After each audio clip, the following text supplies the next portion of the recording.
The first card failed at the hotel counter. I didn't see it, but I imagined it clearly. The pause. The second swipe. The smile on the clerk's face tightening just a little. By the time I signed the divorce papers that morning, I already knew this moment was coming. What I didn't know was how quickly it would happen. The courthouse smelled like disinfectant and old paper. My ex-wife stood 3 feet away from me, scrolling on her phone, relaxed. Too relaxed for someone whose 20-year marriage had just ended. She didn't cry. She didn't argue. She didn't even pretend to be sad. That told me everything. When the judge said, "You're officially divorced," she nodded once and walked out before I could even stand up. Outside, a black sedan was waiting. I saw him through the windshield. The man who had been just a colleague. She got in without hesitation. I didn't follow. I didn't shout. I didn't ask why. Because the truth had already settled in me like cold steel. On the courthouse steps, my phone vibrated. A bank alert. Then another, and another. Across town, she was standing in a luxury hotel lobby, trying to book something expensive, something public, something meant to announce her new life, and nothing worked. I took a breath and let the phone go silent in my pocket. This wasn't an emotional reaction. It wasn't revenge. It was correction. 20 years earlier, when we built our life, the accounts were set up in my name. All of them. Main cards, supplementary cards, business credit, personal credit. She said it made things simpler. Back then, believed her. Now, standing alone, with the ink still wet on the divorce decree, I finally understood how dangerous simplicity can be when it's misplaced. I walked to my car slowly, not rushing, not smiling. Somewhere behind me, inside that hotel, confusion was turning into panic. And I hadn't even started yet. What she didn't know was that the first card failing wasn't an accident. It was a signal. By the time I reached home, my phone was buzzing nonstop. Missed calls, unknown numbers, notifications piling up like unanswered questions. I ignored all of it. I placed the divorce papers on the kitchen counter and sat down. The house was quiet in a way it hadn't been for years. No tension, no pretending, just space. I opened my laptop and logged into my banking dashboard. Everything was still under my control. Every account, every limit, every permission. People assume divorce changes power instantly. It doesn't.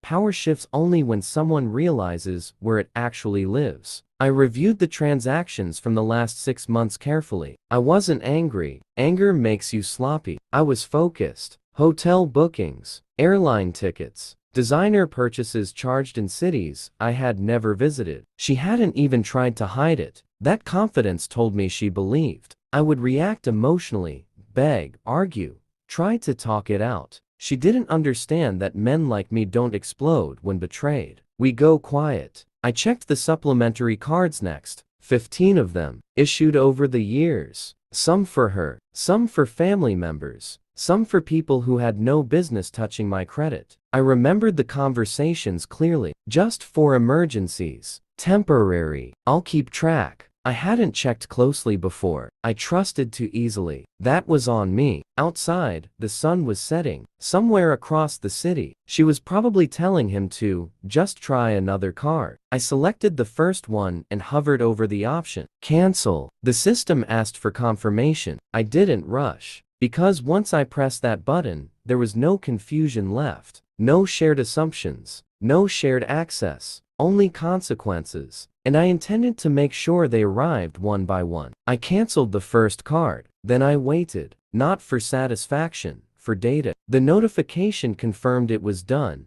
Clean. Final. I watched the dashboard carefully. No hesitation. No system error. Then I canceled the second. Another confirmation. By the third card, my phone started vibrating again. Messages came through faster now. Short.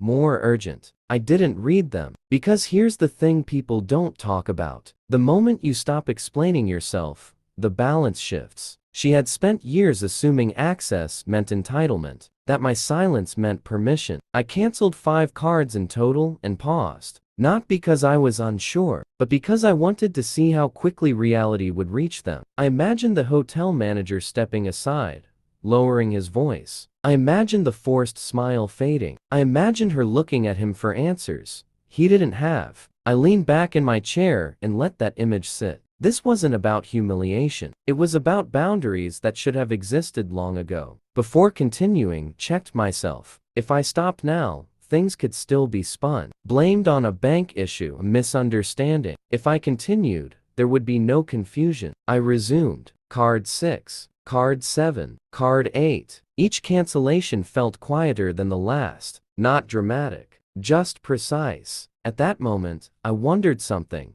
And maybe you will too. If you were in my place, would you have stopped here? Or gone all the way? You can answer that in the comments. Because I didn't. And that decision is what changed everything that followed. By the time I canceled the last card, the call stopped. That was how I knew the message had landed. Silence, after panic, is never peace. It's recalibration. I stood up, poured myself a glass of water, and looked around the house. This place had held years of compromises I never questioned, arguments I avoided, choices I made to keep things stable. Stability, I learned, is often just delayed collapse. My phone lit up again. A single message this time. We need to talk, right now. I didn't respond, because when people say they want to talk, what they usually mean is they want you to fix the consequences of their choices. I wasn't interested in fixing anything anymore. I reviewed the business account next. Same pattern. Transfers that didn't align. Amounts that added up quietly, intentionally. It wasn't just betrayal. It was extraction. I saved the statements, backed them up, organized them into a folder I labeled simply, proof. Not because I planned to use it immediately, but because men who move without evidence end up sounding emotional. And emotional men are easy to dismiss. I wasn't going to be dismissed again. Outside, night settled in. Somewhere, a celebration had turned into a problem no one could explain away. And for the first time in a long while, I slept without waiting for an apology that was never coming. The next knock on my door wouldn't be from her. It would be from someone who thought intimidation still worked on me. The knock came early the next morning. Sharp, confident, uninvited. I didn't open the door immediately. On the other side stood someone who believed pressure could reverse decisions. Someone who thought history gave them leverage. They were wrong. I took a breath, unlocked the door, and stepped into a version of myself that no longer explained, justified, or softened the truth. What followed wasn't loud. It wasn't violent, but it was final. Because when access ends, reality starts asking questions people aren't prepared to answer. And I was done answering for anyone but myself. What happened at that door set off a chain reaction no one saw coming. The man at my door didn't introduce himself. He didn't need to. He stood with the posture of someone who had never been told no, wearing confidence like armor, expensive jacket, relaxed shoulders, a smile that assumed cooperation. "Let's not make this complicated," he said, stepping forward before I invited him in. I didn't move. Behind him, a black SUV idled at the curb, engine running,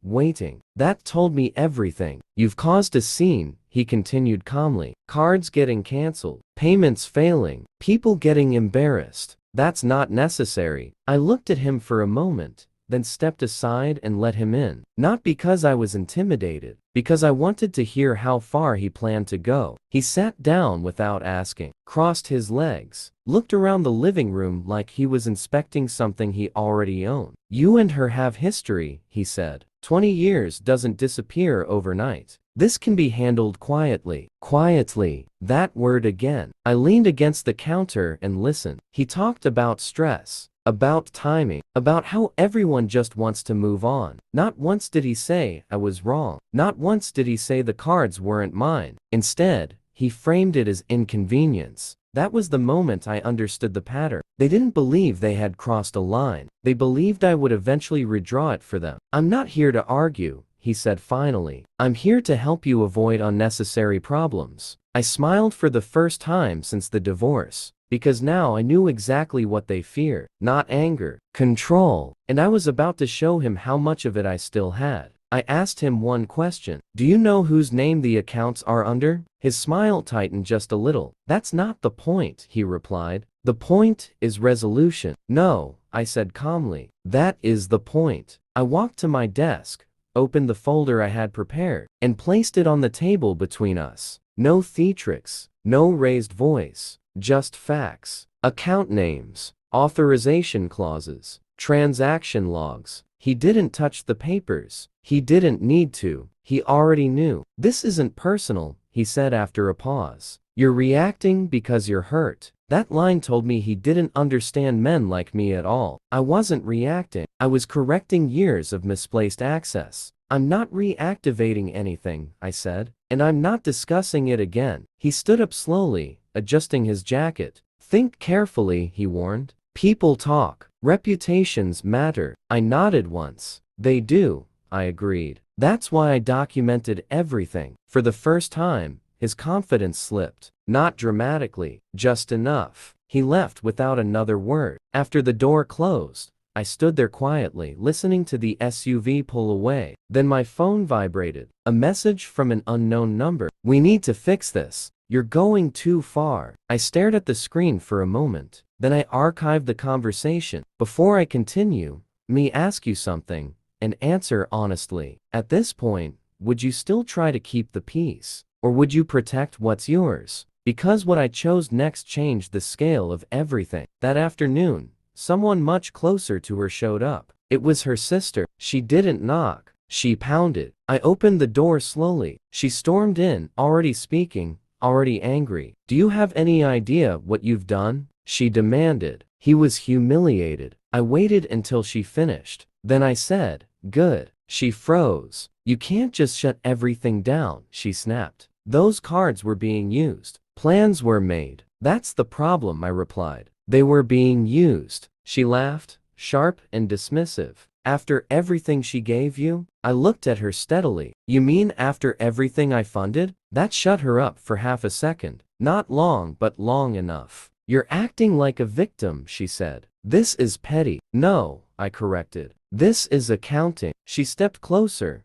lowering her voice. If you don't reverse this, things will get ugly. I reached for my phone and turned the screen toward her. A simple recording app, already running. Her expression changed instantly. Let's keep this respectful, I said. She backed off. That was the moment she realized intimidation no longer worked. She left, angry, frustrated, unfinished. And I locked the door behind her without hesitation. What she did next forced my hand in a way I hadn't planned for. That night, I reviewed everything again. Not because I doubted myself, but because I needed precision. When people start panicking, they make mistakes. And they had already made plenty. Transfers that didn't align with timelines. Charges that told stories they never intended to tell. Patterns that repeated too cleanly to be accidental. This wasn't just emotional fallout. It was financial misconduct. I made copies, stored them in multiple places, labeled clearly, methodically. Men who rush lose leverage. Men who prepare gain options. My phone buzzed again. This time, it was her. Not angry. Careful. We should talk, she wrote. Not like this. I didn't reply. Because when someone suddenly wants calm,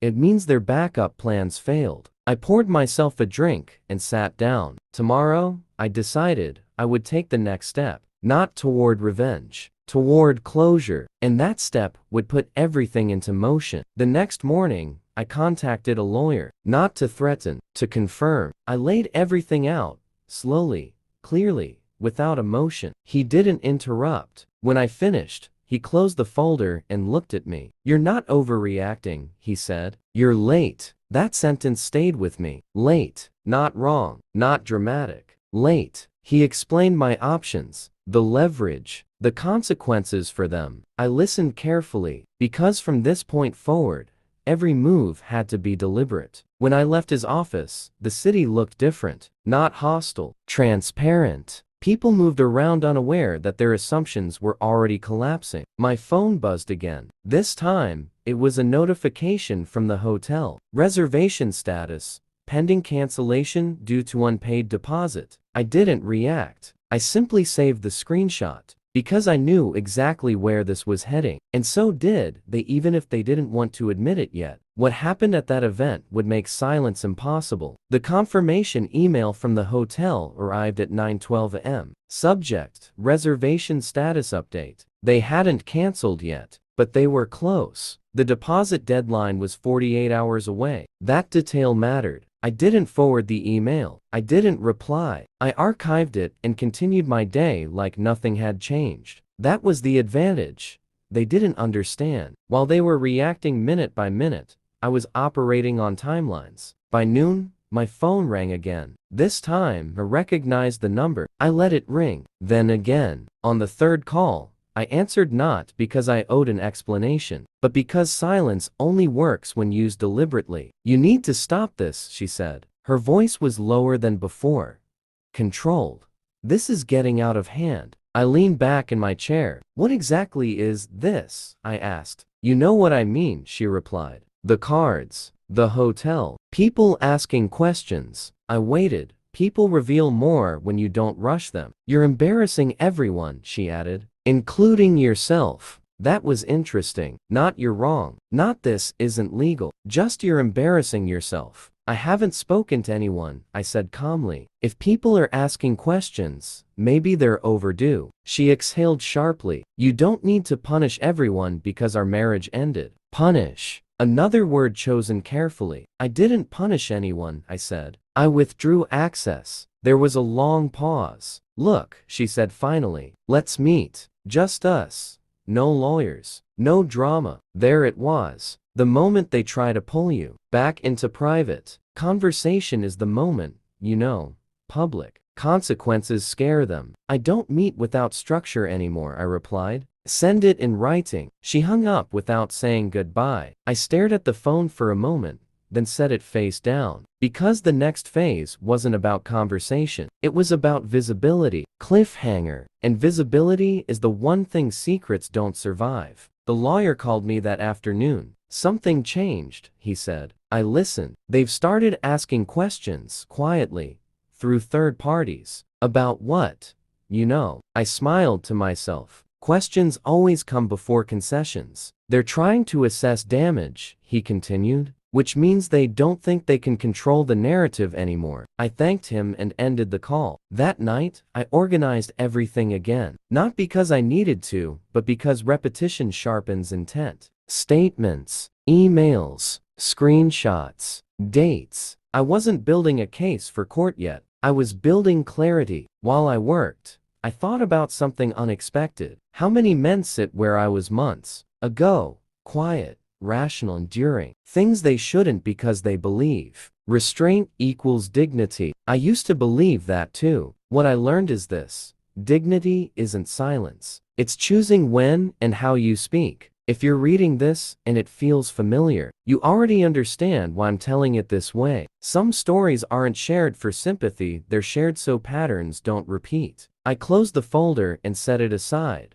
At 11:47 p.m., a message came through. We can't pay the remaining deposit. Can you fix this? No greeting, no apology, just expectation. I didn't reply, because when someone asks you to fix what they broke, they're still assuming access. And that assumption was about to cost them far more than money. Cliffhanger. The next morning, I made a decision that guaranteed there was no going back. I called the hotel myself. Not to cancel, not to complain, to confirm. The manager was polite, professional, careful. Yes, he said. The reservation is active. But if the remaining deposit isn't received by tomorrow evening, it will be automatically released. Released, I repeated. Yes. The slot will open. I thanked him and hung up. Then I did something I hadn't planned on doing. I forwarded the original booking confirmation, the one with the full amount clearly listed, to my lawyer, just in case, I wrote. He replied a few minutes later. This helps, he said, more than you realize. That afternoon, I ran into someone I hadn't seen in years. A former business associate. Friendly. Curious. Big event coming up, right? He asked casually. Heard something about a wedding. I raised an eyebrow. Did you? He nodded. People talk. I said nothing more, because when information spreads without your help, it carries more weight. That night, the messages started coming in faster. Different numbers, different tones, some angry, some pleading, some pretending nothing serious was happening. I didn't block anyone. I let them talk. Because every message was evidence not legally yet, but psychologically. They were losing control of the story, and stories always turn when the audience senses inconsistency. The morning of the deadline arrived, and with it, a choice. They couldn't delay. The deadline passed at 6 p.m. At 6:04 my phone buzzed. Reservation canceled due to non-payment. I stared at the screen longer than I expected. Not out of satisfaction, out of finality. That slot, the public announcement, the performance, the illusion was gone. Within minutes, my phone rang. I didn't answer. Then again.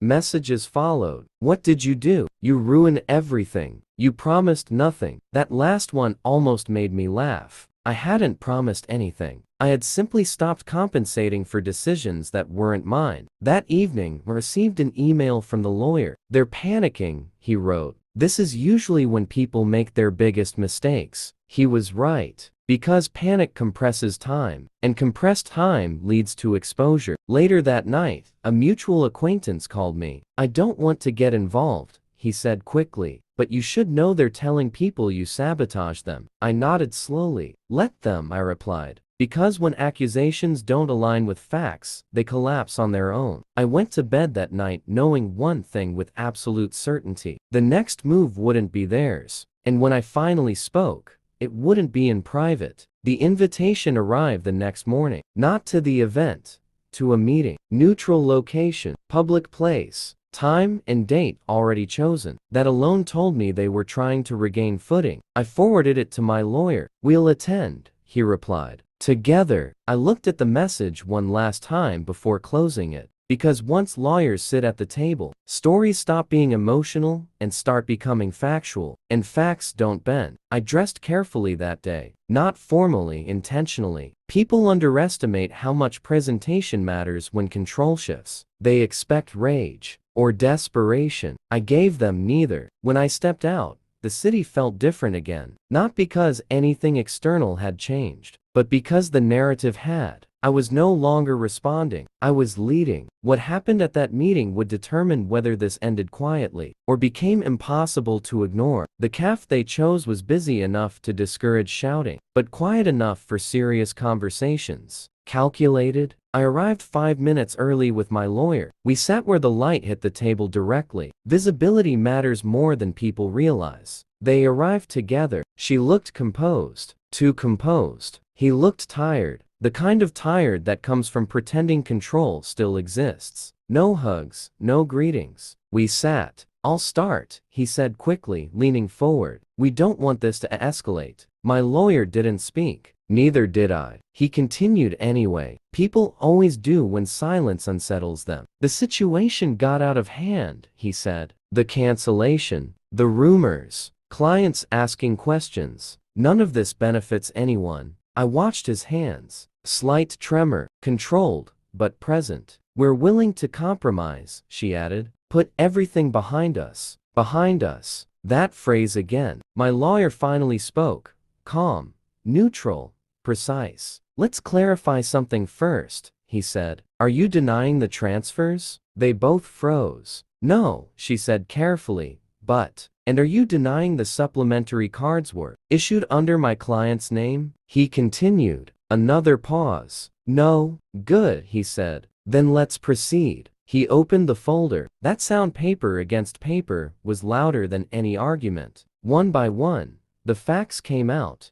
Amounts, dates, intent. No accusations, no emotions, just documentation. I said nothing, because watching someone lose ground, without interruption, is far more effective than pushing them. And then my lawyer revealed something they didn't know I had. My lawyer slid one final document across the table. A printed email, stamped, dated. The hotel's cancellation notice, including the unpaid balance. This, he said calmly, demonstrates intent. She reached for it instinctively, then stopped. You can't use that, she said. That's irrelevant. It's not, my lawyer replied. It shows public misrepresentation tied directly to diverted marital assets. Silence followed. The kind of silence where people stop calculating and start panicking. He leaned back, rubbing his temple. What do you want? That was the first honest question asked all morning. I looked at them for the first time since sitting down. I want what was taken, I said.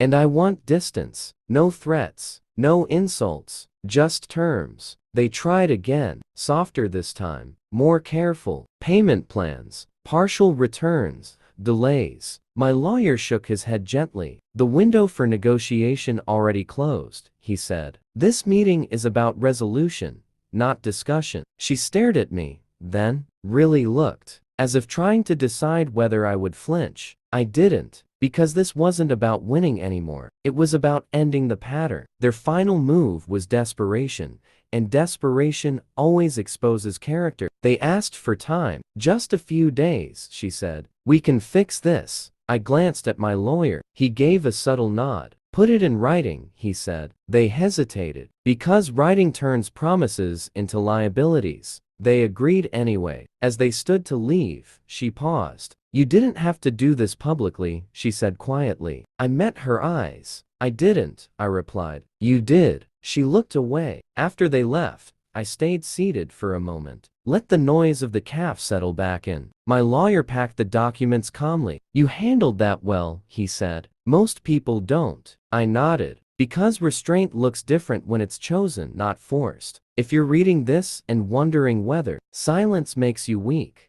it doesn't. Staying silent when you're afraid does. Speaking only when it matters is something else entirely. That distinction changes everything. Their response to the written demand would decide whether this ended cleanly or went to court. The response came 2 days later. A proposal, incomplete, carefully worded. My lawyer read it once, then slid it back to me. They're still testing boundaries, he said. I wasn't surprised. People who've benefited from flexibility rarely respect firmness. The first time they encounter it, we countered clean, direct, full return, clear timeline, no contact. That night, I received a message from her. Not legal, not strategic, personal. I didn't think you'd go this far. I didn't reply, because this far is usually just code for farther than I expected you to. If this story resonates, it's probably because you've felt that line shift before. When people realize you're no longer negotiable, those moments define futures. Their final answer arrived the following morning. They accepted. No apology, no explanation, just compliance. The transfers were scheduled, confirmations sent, timelines locked. It wasn't dramatic. It was administrative. And that's what made it powerful. Because drama fades, records remain. When everything was signed,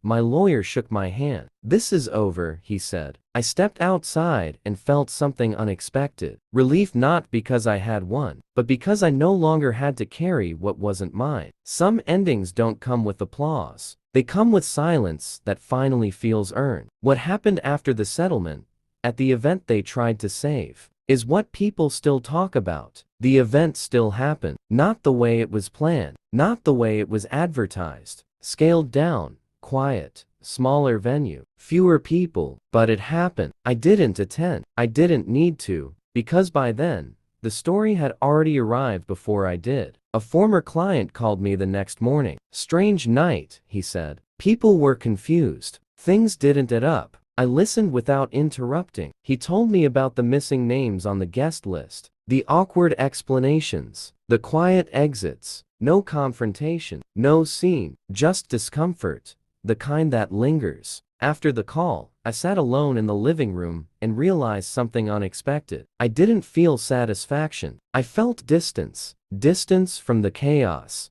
Distance from the version of myself that would have needed validation. That was when I understood the real shift hadn't happened at the CAF, or through the transfers, or even at the event. It happened when I stopped needing to be seen. And that realization changed how I handled what came next. A week later, the last transfer cleared. No message followed. No closure note. Just numbers aligning where they should have been all along. I closed the account. Not because I had to, but because some chapters don't deserve to stay open. Friends asked questions carefully, indirectly. I answered only what was necessary. The rest wasn't their burden to carry. That night, I packed away the folder labeled proof. Not to forget, to move forward without carrying weight that no longer belonged to me. I realized something else too. People assume justice looks loud, public, explosive. Sometimes it looks like a quiet morning where your phone doesn't ring. That's when you know it's over. But endings always test you one last time. The message came late. From her. Short, controlled,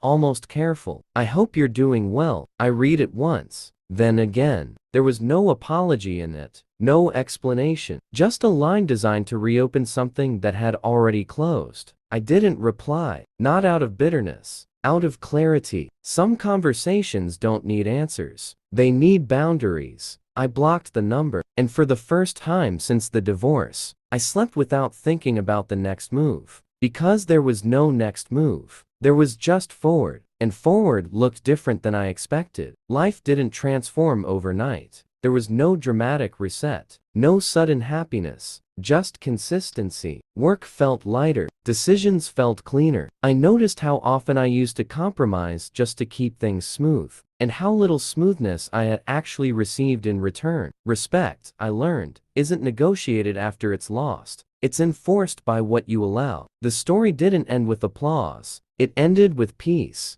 and peace is quieter than most people expect. The lesson only became clear when I stopped replaying the past. Here's what I learned. Not about divorce, not about money, about control. People don't take advantage of strength. They take advantage of silence without boundaries. For years, I thought staying calm meant staying small. I was wrong. Calm is powerful when it's paired with action. I didn't cancel cards out of anger. I didn't involve lawyers out of revenge. I didn't stay quiet out of fear. I chose precision over reaction. And that choice changed everything. If you're listening to this and thinking, this feels familiar, then you already know what needs to change in your own life. Not loudly, not dramatically, deliberately. And if this story stayed with you until the end, it's probably because you're not here for drama, you're here for clarity. That's the only kind of power that lasts. If you've ever had to take your value back quietly, you already understand why this story matters. And if you're not there yet, you will be. That's why I tell these stories.